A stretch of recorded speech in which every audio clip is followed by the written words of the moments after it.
Namo tassa bhagavato arahato samma sambuddhassa.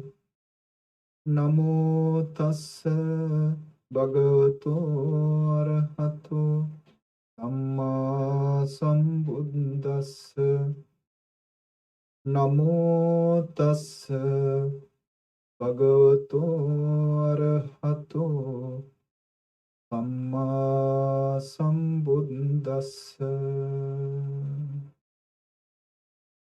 Ye Puggala Atta Satam Pasatta Tattari Etani Yugani Honte Te Dakkineya Sugatassa Savaka Etesu dinani mahaphalani idampi sanghe ratanam panitam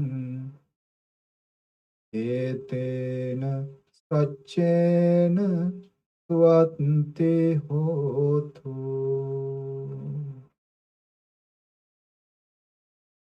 Venerable Chief Naikahanduru, Venerable Sirs, friends and children in the Dhamma,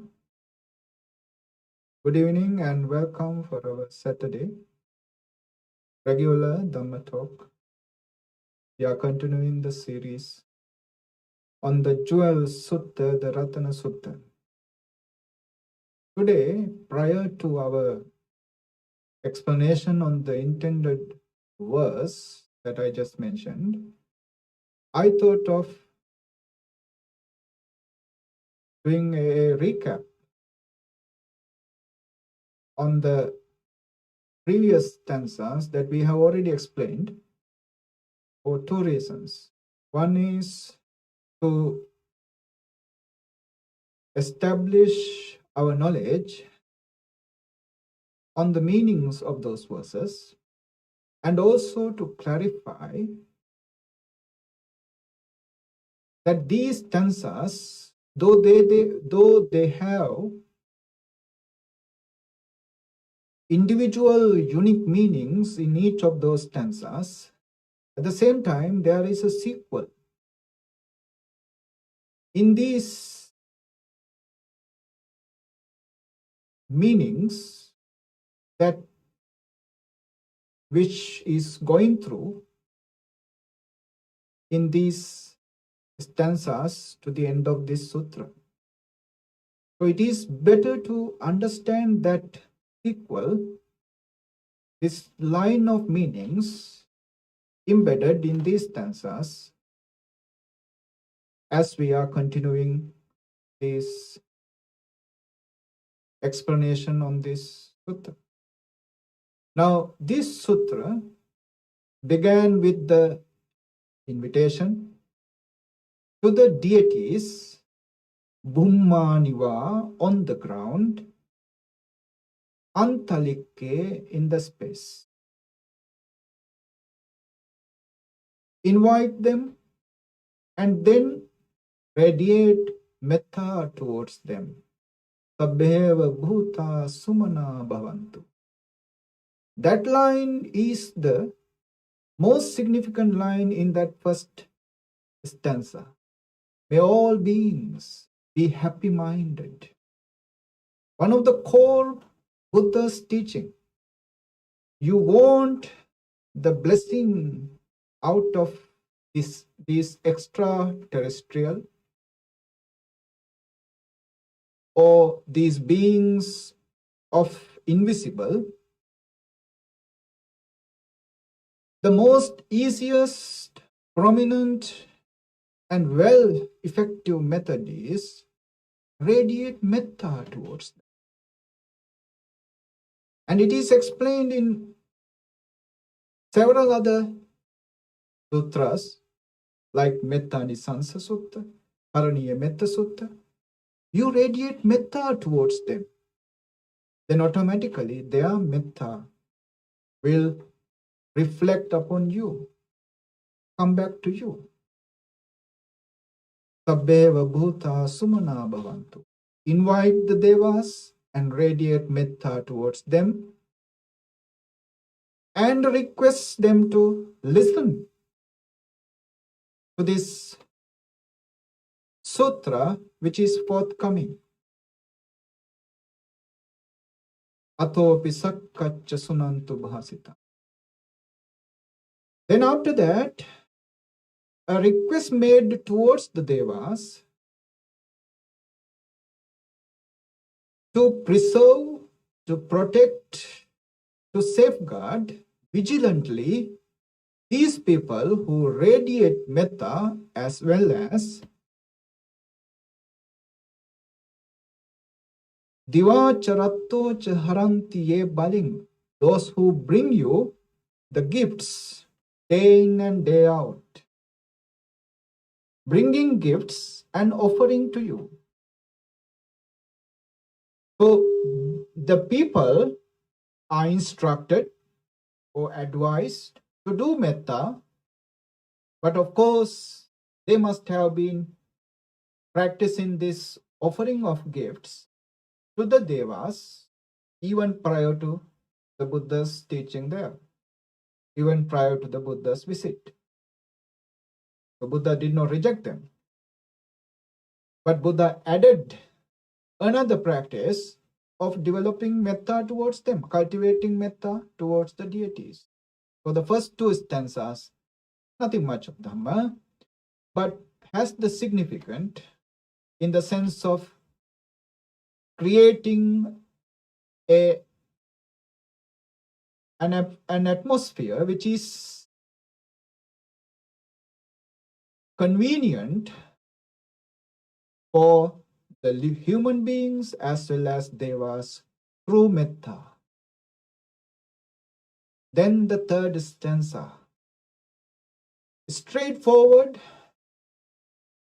declaration of the precious powers or precious nature of the Lord Buddha. Yang kinchivittam idhava hurangva. If there is a wealth here or beyond, saghe suvayam ratanam panitam, even in the divine realms, if there is a treasure which is supreme, nano samang atti tathagate, none of those wealths are equal to the Buddha. So Buddha is pointed out as the supreme jewel for this world and the beyond, better than any other treasure, any other jewel that exists in the world, in the third stanza. Now the fourth stanza explains why he is that precious, why he is supreme jewel in the world and world beyond, is expressed in the former stanza, is explained in the fourth stanza. Khayam viragam amatam panitam yada jaga sakya muni samahito. Yada jaga, young Jaga, he has realized. Sakya Muni, the Sakyan sage, samahito, with the serenity of his mind. And that his realization has elevated him to Khayam, to destroy all the defilements. And in that destruction of the defilements, his consciousness has become viragam, passionless, and amatam, deathless, nibbana. That is why he is precious. That is why he is the supreme dwell in the entire world and the beyond.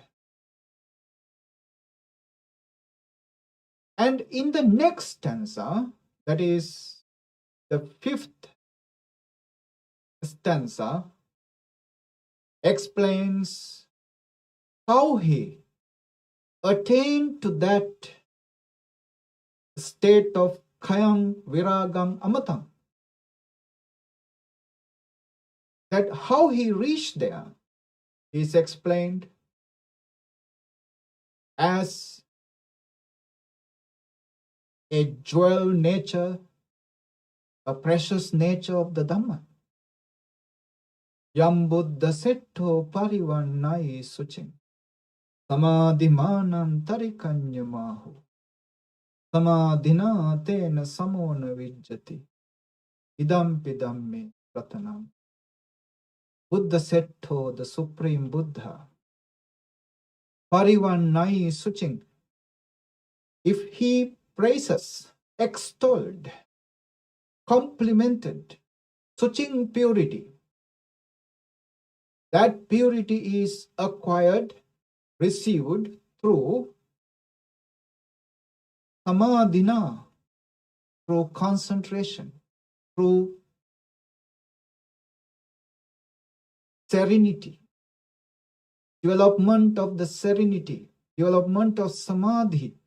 He received this purity and he complement this purity. The purity of what? Purity of Khayang, destruction of the defilements, and through that destruction, the purity is explained as Viragang and Amatang. That purity is passionless and deathless. And that kind of passionless and deathless purity is extolled by the Supreme Buddha. And how did he acquire this? Samadhina. Through concentration, through serenity, through samadhi, he acquired this. Now, this is something we have to understand. Here, samadhi has nothing to do with just the meditation of samatha or samatha bhavana. Because Buddhism is instructing followers to go beyond samatha meditation to vipassana. But here, in this stanza, it says, samadhina, through samadhi, through concentration, that he achieved that purity. But here, samadhi represents the eightfold noble path, Aryo Attang Giko Maggo. We all know the last factor of this middle path is the samadhi, samma samadhi, right concentration. If we just think about it, beginning with wisdom, right view, sammaditthi, right intention, right thoughts, samma sankalpa, belong to the wisdom, panya. Then comes right words, samma vacha, right actions, samma kammanta, and a right livelihood, samma ajiva. This is the action side, or the sila, the virtuousness that you create. Then the last one is samma vayama, right effort, samma sati, right awareness, and samma samadhi, right concentration. This is the bhavana practice. Wisdom, morality, and meditation. So Buddhist meditation just not confined for concentration. It is a consistence of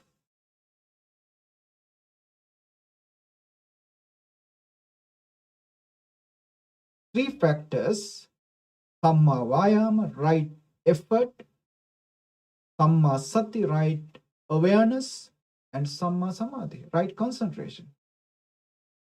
So just because you say Samadhi, is Samadhi or Samma Samadhi representing the former factors. Former factors, either all the 8 factors or the factors belong to the bhavana, Samma Vayama and Samma Sati, also represented by Samadhi. So when Buddha says,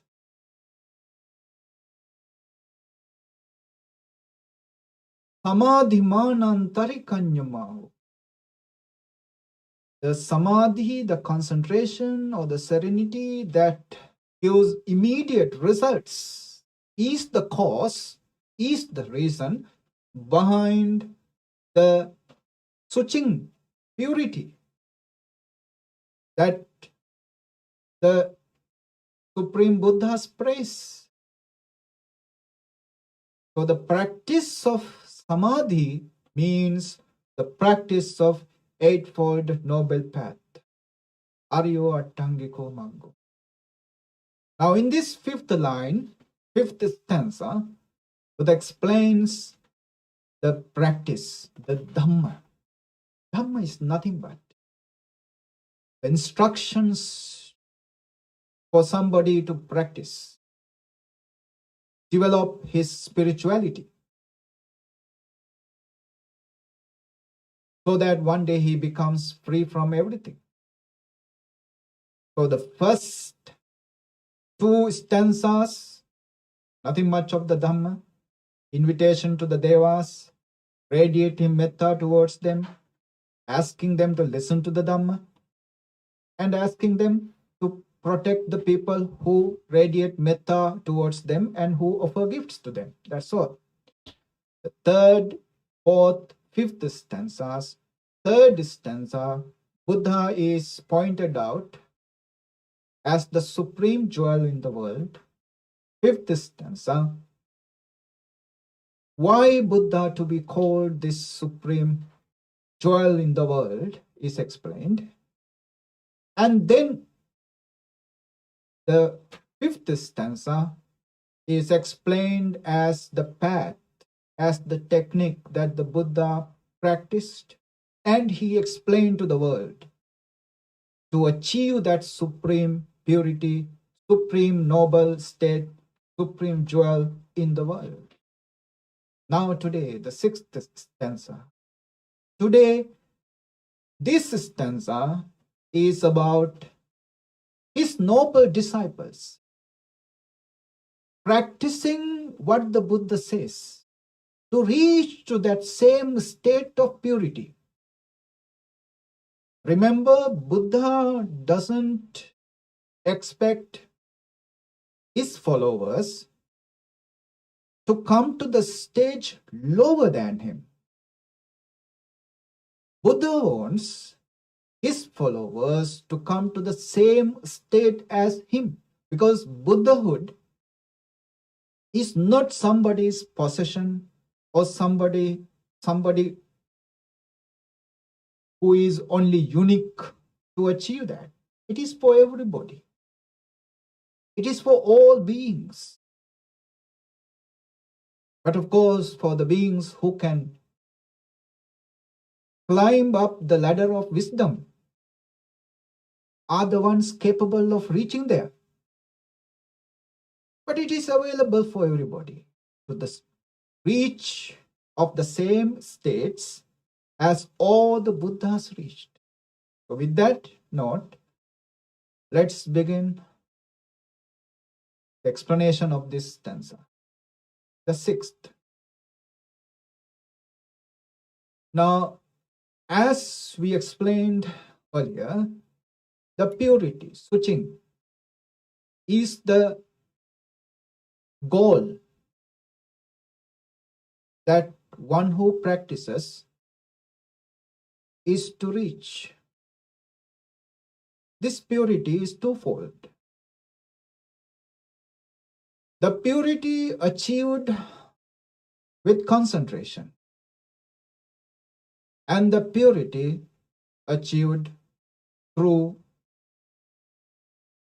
insight or wisdom. Now, when the Buddha arrives in this world, there were meditators. Meditators were already there who renounced their household lives, went to the forest, and did all sorts of investigations on their consciousness, on their spirituality, and they commonly practiced on developing the concentration.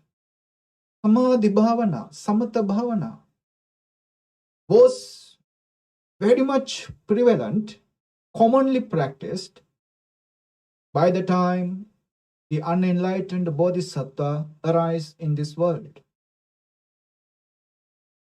So after the renunciation, the Buddha to be, the bodhisattva went looking for masters. Masters who could teach him the liberation from suffering. That was his search. He went looking for masters one after the other. Ultimately, he reached to the top level of those masters who could teach him to reach to the state of akinchanyayatana jhana, to the levels of immaterial development called emptiness, and also neva sanya na sanyayatana jhana, to the immaterial absorption called neither perception nor non-perception. It means the mind becomes so subtle to the degree that mind is there as if it is not there. To such a level, concentration can be developed. But this ever inquisitive, this ever unsatisfied bodhisattva found, though the mind becomes that subtle, underneath the mind, there are these defilements hiding beneath, waiting for the time to come onto the surface, waiting until the suppression that is done with concentration is over, so that those defilements can come up onto the surface level of the mind and make the turbulence. So what Bodhisattva found was concentration never cures the problem. The problem is suffering. Suffering, the sickness, is never cured by concentration. That's what he found.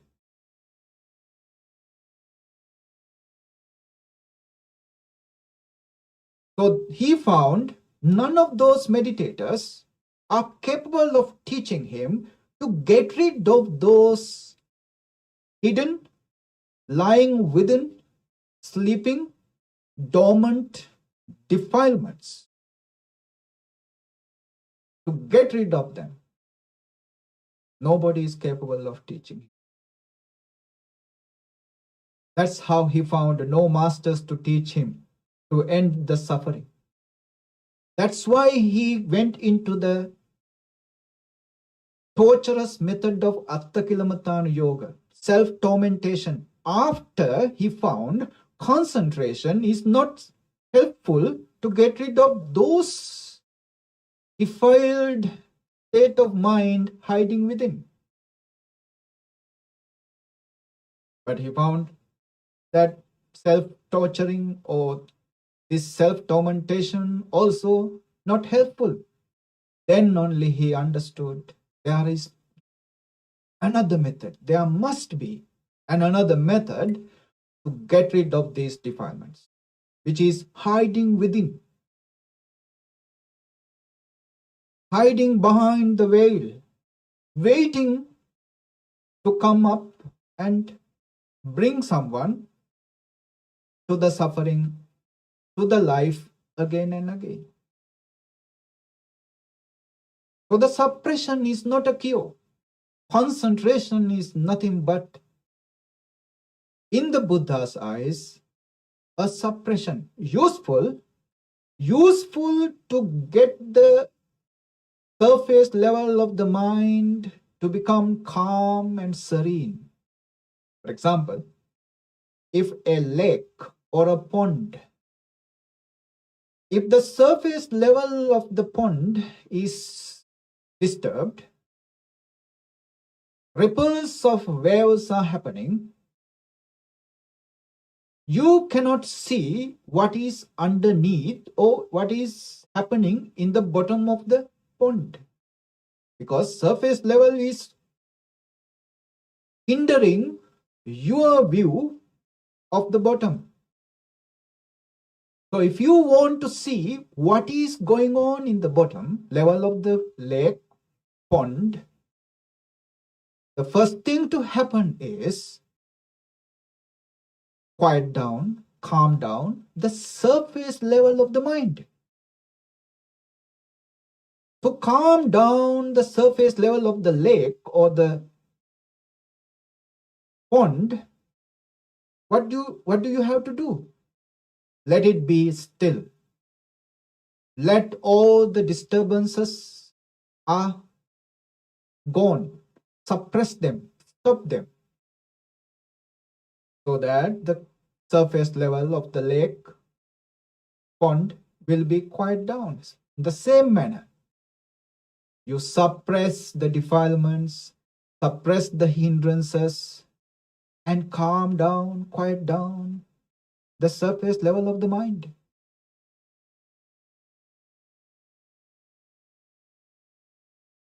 When the surface level of the mind is calmed down, your vision is clear.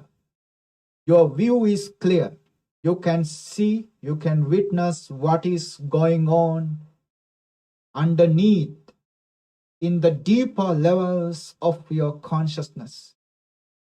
You may give names like subconsciousness, unconsciousness, whatever they are. These deeper levels of the consciousness are obvious for you when the surface level, superficial level of the mind is calm and quiet. So the meditation of serenity or concentration, samadhi bhavana, samatha bhavana, is a useful thing. That is why it is there in the eightfold noble path, Dhamma Samadhi. It is useful for Dhamma Sati, right awareness, right mindfulness to occur.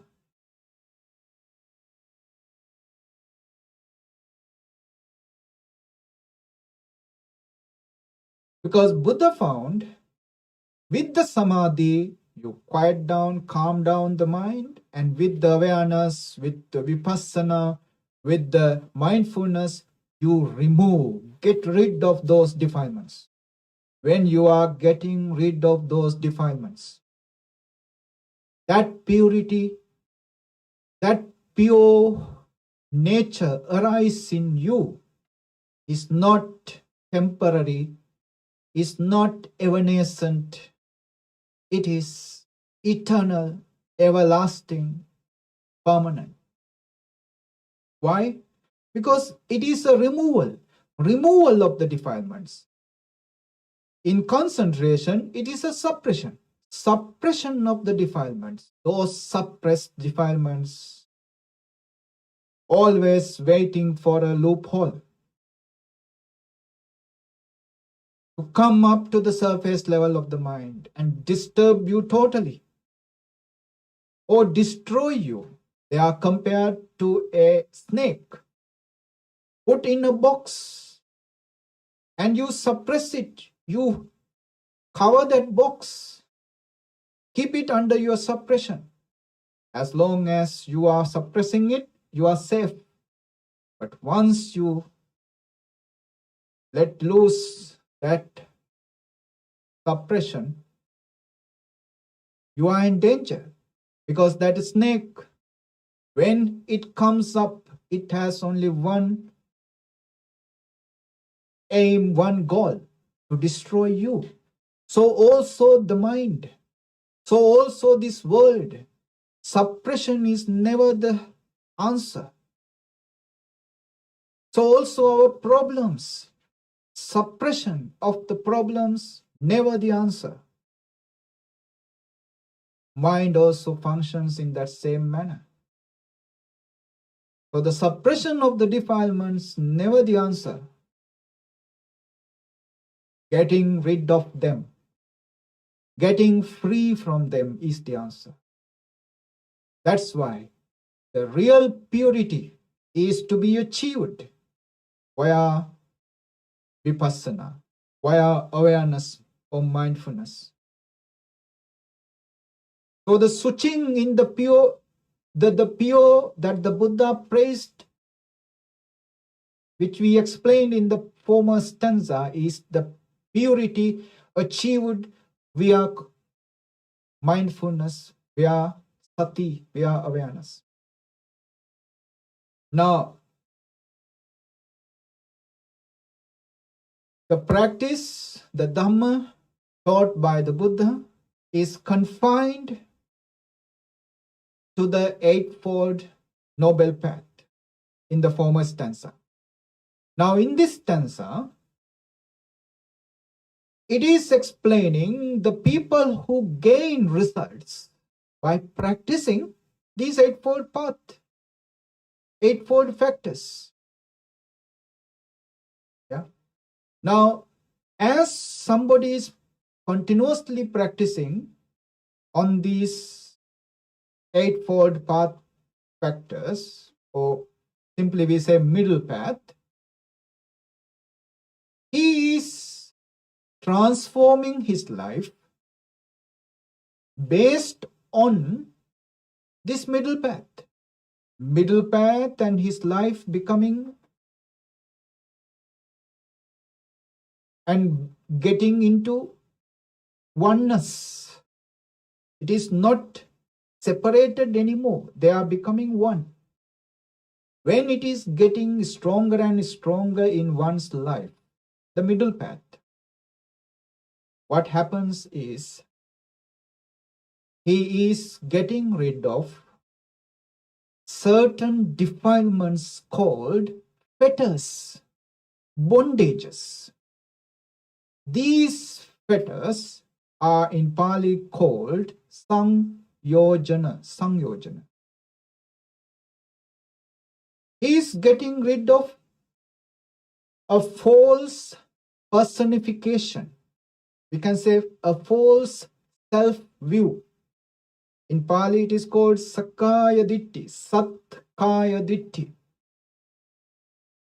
False self-view. And he is getting rid of doubts. Prenatal, past, post-mortem future, past and future together, about the enlightened masters, about their teachings, about the middle path, about the cause and effect. He's getting rid of these doubts. And also he's getting rid of the useless rites and rituals. The belief that these rituals can grant me the liberation. That belief is going away from him because he is practicing this middle path. And when he is getting rid of these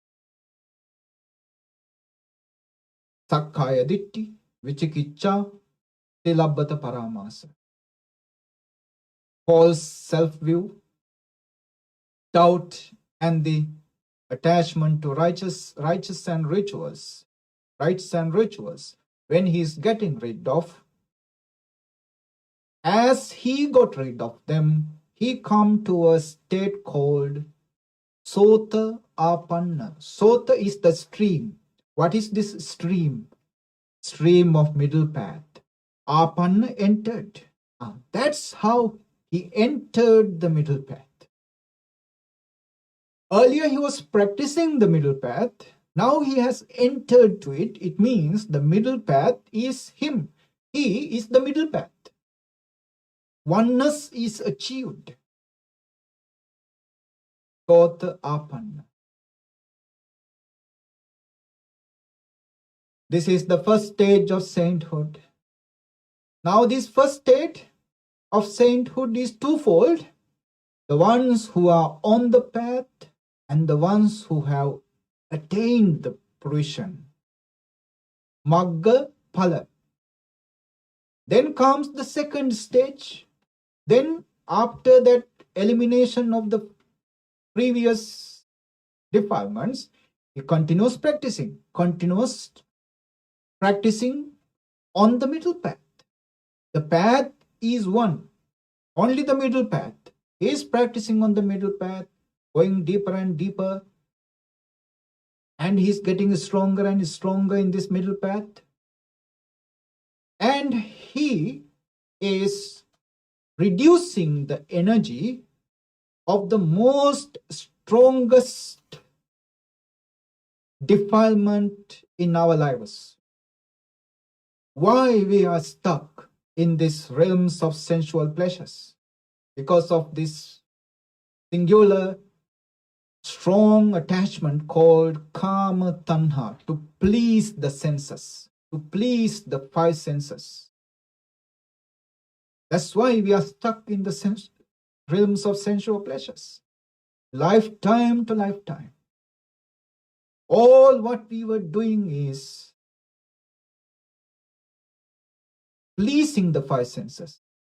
In the pursuit of pleasing the five senses, we are. It is our goal. It is based on what we are born. It is based on what we are living. And we are going to die unfulfilled, unsatisfied, with the expectations of receiving them in the future lives. Unsatisfied, we die. Hopeful, we die to gain satisfaction in the future.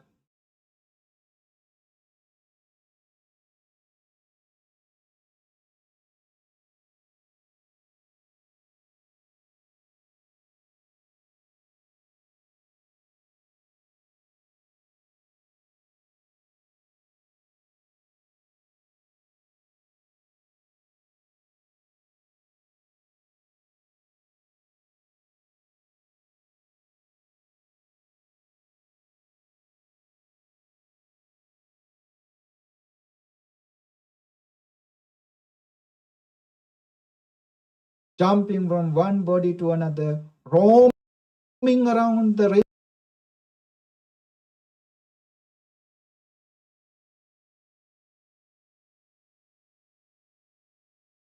realms of sensual pleasures. We are stuck, strongly fettered to the realms of sensual pleasures.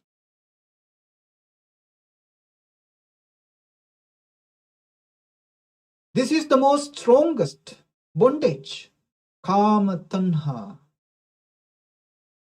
kama raga, attachment, desire for sense pleasures. So in the second stage, he cannot get rid of it totally. Now, when there is kama raga, there is a eternal byproduct of it, which is called anger, patigha. Anger and desire goes together. Where there is desire, anger is. If there is no desire, no anger. So these two goes together, two sides of the same coin.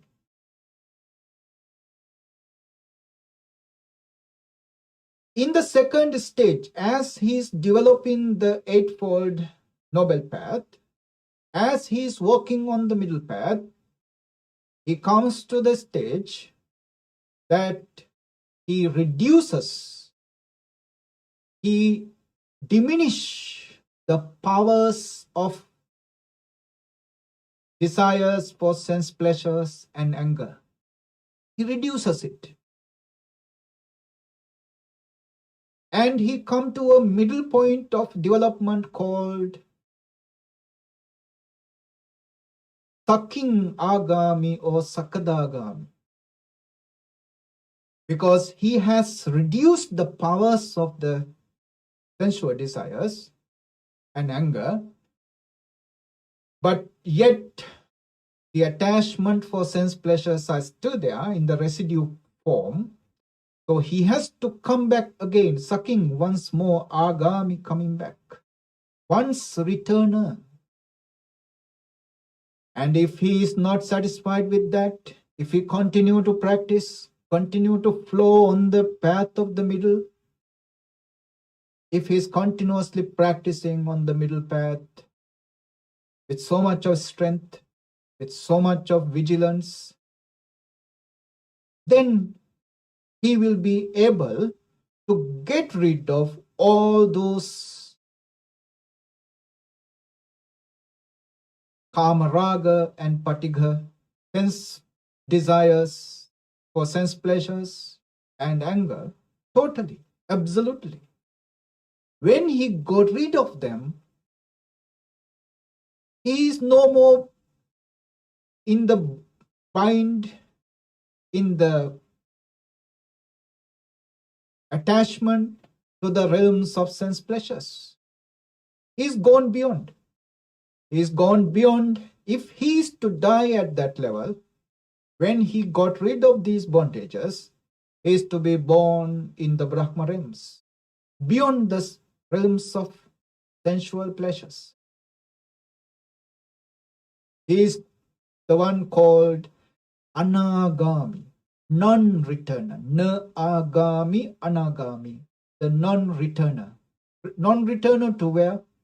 Non-returner to the realms of kamaloka, sensual pleasures. He is to appear spontaneously in one of the Suddhavasas, Aviha, Atappa, Sudassa, Sudasi, Akanita, and to get enlightened there without ever coming back to here. But if somebody to continue his practice on the middle path, even after attaining to this stage of anagami, then he can get rid of subtler, more refined levels of defilements. The attachment for fine material realms, Ruparaga. Usually these meditators develop this attachment.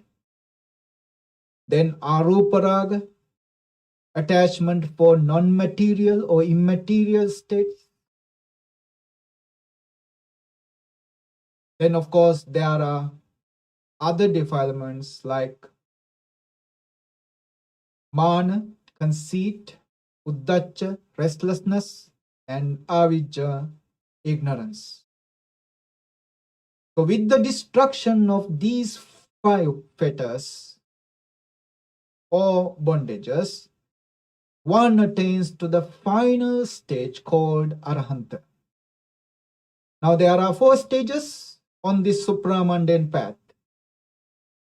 Sotapanna, stream enterer. Sakadagami, once returner. Anagami, non-returner.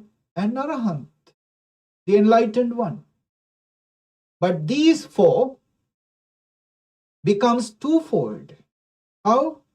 Those who are practicing on the path. What path? The middle path. It is the only path. and those who destroy the defilements in the practice of middle path, and those who attain to the fruition of these stages, path and fruition, magga phala. When it is multiplied, there are 8 persons, 8 individuals in this supramundane path. Now in this stanza, the 6th stanza is discussing about these 8 individuals. Yeah. Ye puggala atta satang pasatta. Ye atta puggala, the 8 individuals, satang pasatta, praised by the virtuous ones. Satang, virtuous ones. Of course, these virtuous ones are the supreme Buddhas. Buddhas the perfect, Samma Sambuddha. So the 8 persons praised by the Samma Sambuddhas. Ye puggala atta satam pasatta. Chattari etani yugani honti. Etani chattari yugani honti. Here there are chattari yugani, 4 pairs. There are 4 pairs here. What are the pairs? Maggapala, Sotapanna Maggapala, Sakadagami Maggapala, Anagami Maggapala, Arahanta Maggapala. So, in the former stanza, on the 5th stanza, Buddha explains who practice on this Eightfold Noble Path or Middle Path, and the realization or the achievement of their developments on the path as these 8 persons, which consists of 4 pairs. Ye puggala atta satam pasatta chattari etani yugani honti. Now these 8 persons or 4 individuals are the noble Sangha, noble commune, Arya Sangha of the Buddha. The Arya Sangha. This Arya Sangha is not just limited for the monastics who officially ordained, robed in the monasteries, but also the Devas in the divine realms. There are Devas who attain to Sotapanna and Sakadagami. Brahmas, there are. And also lay people, householders, as well as monastics. And also there are yakas, demons, like Alavaka. He attained to Sotapanna stage. All these individuals, whoever they are, who attain to the stages of sainthood in any of these stages, winner, once returner, non-returner, or arahant, whatever stage they attained, they all belong to this Arya Sangha. Arya Sangha are the individuals who followed the teachings of the Buddha and attained to these stages of sainthood. And Buddha says, Te dakhineya sugatassa savaka, ete sudinnani mahapalani. These 8 individuals, 4 pairs of persons, dakhineya, worthy of offerings, worthy of offering food. Dakhina is usually food. Yeah. Why we have to confine this for food? Because when we are explaining the stanza that we usually bow down, we usually worship,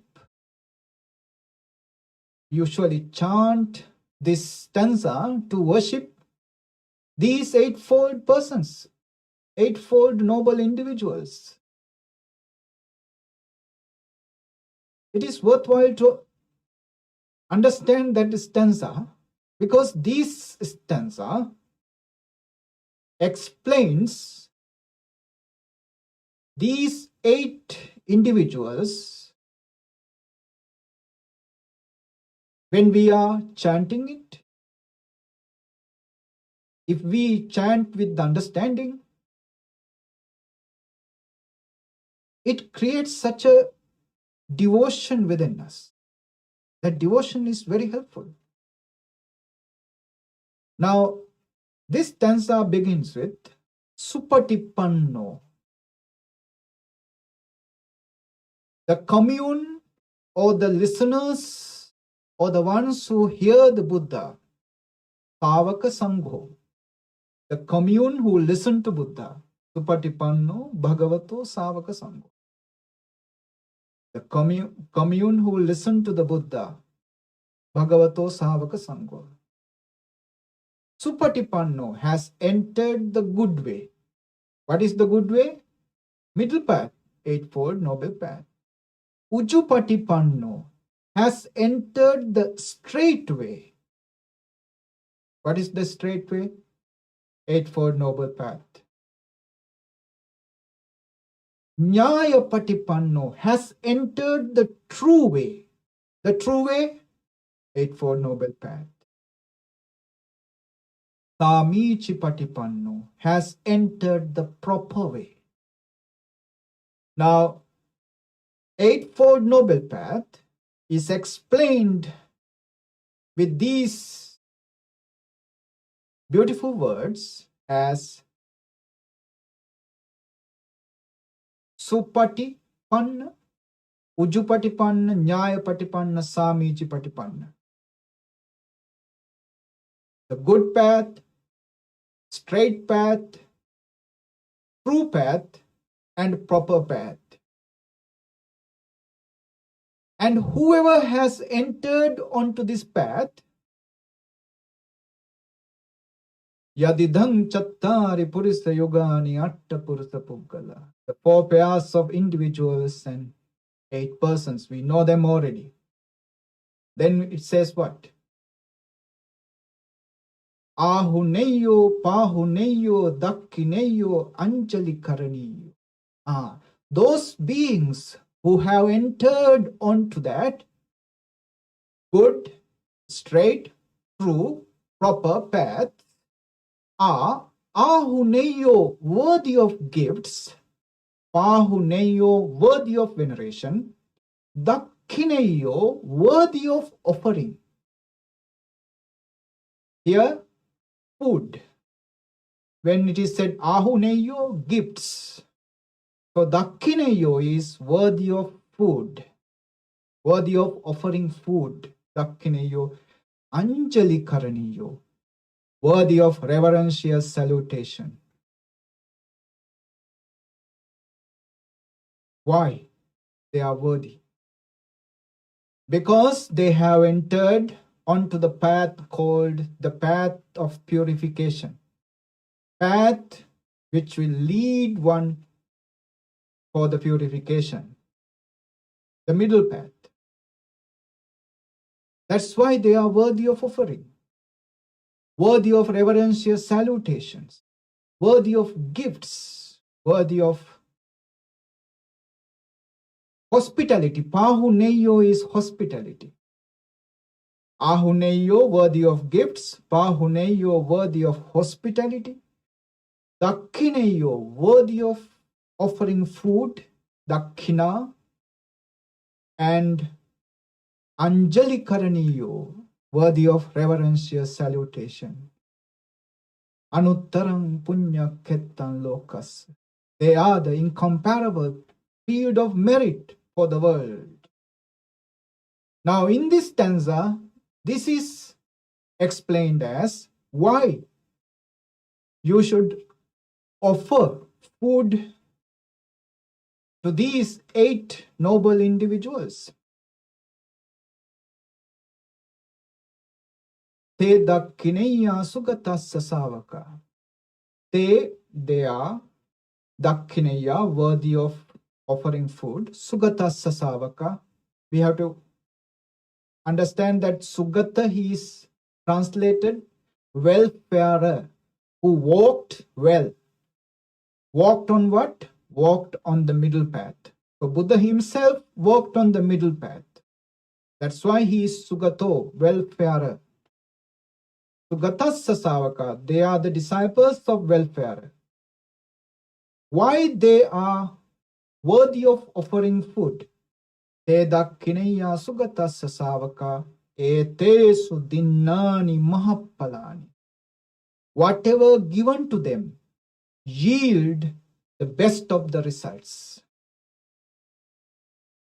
The ones who offer something to these noble individuals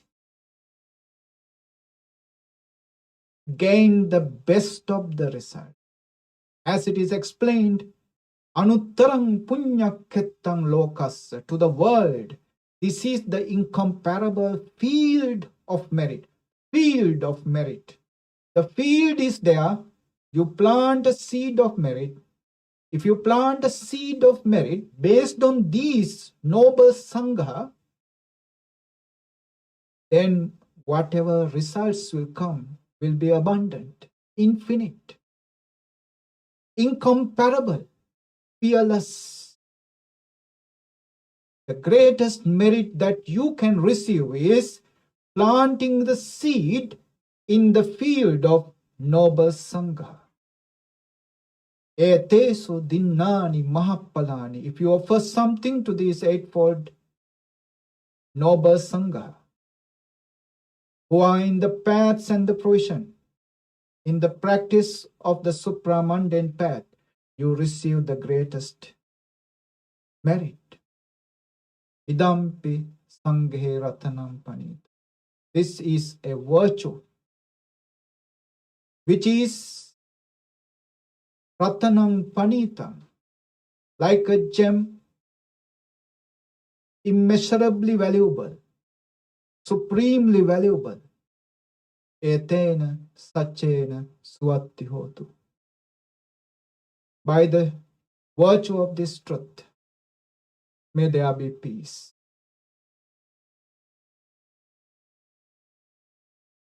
That's enough for today. Let's share these merits. May all the devas, departed ones, rejoice with us. Akasattha cha bummattha devanaga mahiddika punyantang anumoditva chirang rakkhantu lokasasanam. Akasattha cha bummattha devanaga mahiddika punyantang anumoditva chirang rakkhantu lokasasanam.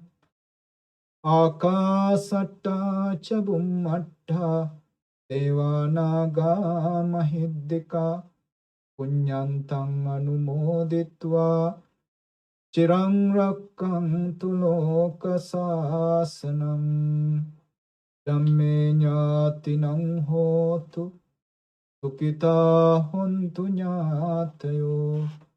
Dhamme jnatinang hotu sukita hontu jnatayo.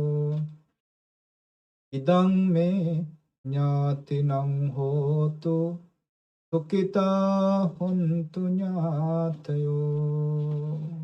Blessings for you. Dukkharoga bhayavera soka sabbe upadava anekantarayapi vinassantu cha tejasa. Jaya siddhi dhanang labang sotti bhagyang sukam balang tiriyayu cha vanno cha bhogam buddhi cha yasava tatavassa cha ayu cha jiva siddhi bhavantu te ayurarogya sampatti Sagga sampatti mevacha ato nibbana sampatti minate samijjatu. Sadhu.